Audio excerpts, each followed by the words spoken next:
If he's actually involved in the Epstein stuff where he I don't know all the details because I try not to watch it, but about sexual harassing or like actual sexual assaults on women or men anyway, and then covering it up and having it be a big, huge ordeal. And then with supposedly the guy, he supposedly hung himself in jail, right? I don't know what I would say to him. I'd be like, whoa, that's horrible. That's worse than Marilyn Monroe, bro. Yes, because obviously he has denied any wrongdoing in relation to the case. But which, I mean, I would deny it to an extent. I would plead no contest, at least, or the Fifth Amendment. But I don't know. That'd be hard to just like do. I don't know how people could do bad, mean stuff like that, and then like covering it up. I think he needs to have the 25th Amendment thrown against him because he's crazy, he's incompetent, he's the worst president we've ever had, he's a horrible person, and anybody that voted for him gets what they deserve. Unfortunately, the rest of us are suffering too. with the Epstein case that's going on, J.D. Vance, he's also said that, J.D. Vance, Caroline Levitt, they've all said that, this letter, it's all false, things like that. And of course they're going to say that. They're liars, number one. JD is just he's a cow.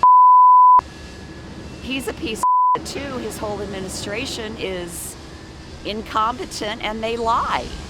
So you can't believe anything they say. Everything that comes out of their mouth is a lie. How have you found this second administration of Trump? Worse than the first. This is his revenge tour. And that's exactly what he's doing. Well, I'm not a fan of President Trump. I didn't vote for him. I've never voted for him. He's not honorable. He's not truthful. Those are things that, bother me just from a character perspective. It never allowed me to support him.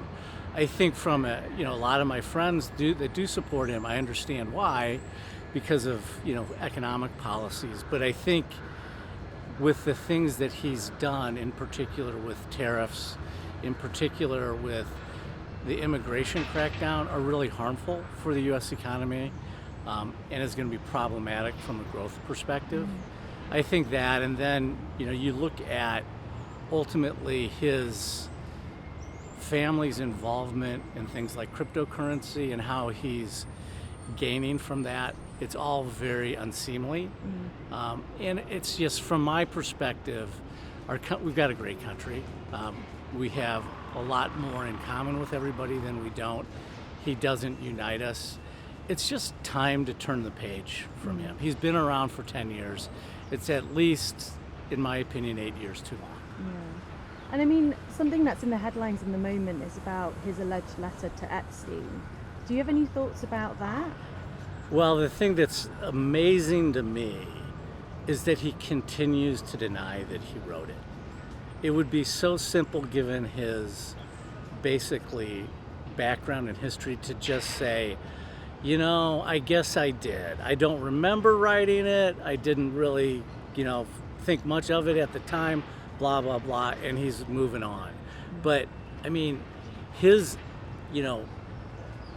fascination or, with fighting things like this is absurd. I mean, I can't understand it. I just can't understand it.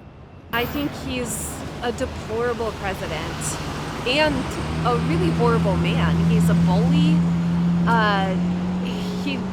He doesn't even know how to have decent human interactions with other people. I don't know how we can have him as a leader of this country representing us for the world. It's really embarrassing.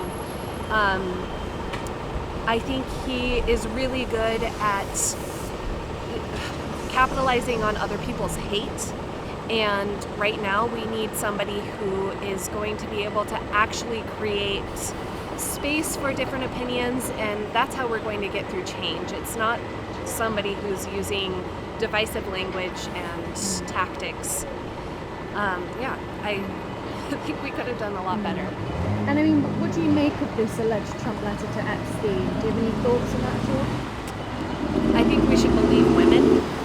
I've just heard about the victims of Epstein and Trump coming out and saying they'll create their own list, which I think is a great idea, and I stand behind them 100%. I think that there's way too much evidence showing that he is highly connected to Epstein to ignore it. I mean, how do you feel about your future in the US?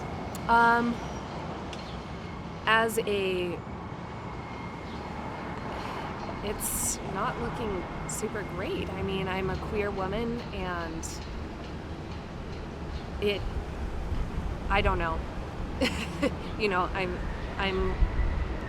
I'm scared for the future generations, what all of these changes in legislation are going to do for anybody who doesn't fit their version of a perfect person. He's the most polarizing person in America right now. A lot of people hate him, a lot of people dislike him. I just really want him to do what's best for the country. I want him to do what's best for the people that he's serving and everything, and I don't think he's hitting that on every mark, but obviously there's some things that he's doing good, some things that he's not. What would you say that he's doing good at and what he's not doing good at? Honestly, I don't have anything off the top of my head. I know, like, talking with some people like the Big Beautiful Bill. I will say I'm a server, I'm a waiter here, so the no tax on tips is the number one thing for me. That is personally that I like, because that will just help me make more money in the long run. Yeah. And then, I don't know if you saw the alleged Trump letter to Epstein. Do you have any thoughts on that? I did not see that personally, but I guess my thoughts on that whole situation is it doesn't surprise me. I think that everyone in America, or I shouldn't say everyone, but most people kind of already know or assume that he's probably on that list, that he was some way connected. I mean, there's been past photos, there's a bunch of stuff that's connected them, so that doesn't necessarily surprise me. I mean, Trump's denied all wrongdoing in relation to this, but I mean, is there anything that you'd like to see about this case or hear from Trump about it? I mean, obviously it'd be nice for some admission of guilt, something, but I feel like that's never going to happen. And as sad as it is to say, I guess, as us as American people, especially with Trump, that's just kind of something that we've accepted, that he's going to say his side, there's the truth, and that he's just going to keep sticking to it. And so I think it's just down to the American people whether we accept what he has to say or if we fight back and kind of say, hey, this isn't right. And I guess only time will tell truly how upset it makes people. And I mean, has it impacted your thoughts of him, your perception of him? Not personally. I mean, like I said, I'm not super political. I don't really get into that stuff very much. I mean, I'm not the biggest fan of him to begin with. It's not really making me hate him more or less. At this point, I'm kind of just like, whatever. I'm tired of it. I kind of just see another Trump headline and kind of just like, all right, whatever, move on.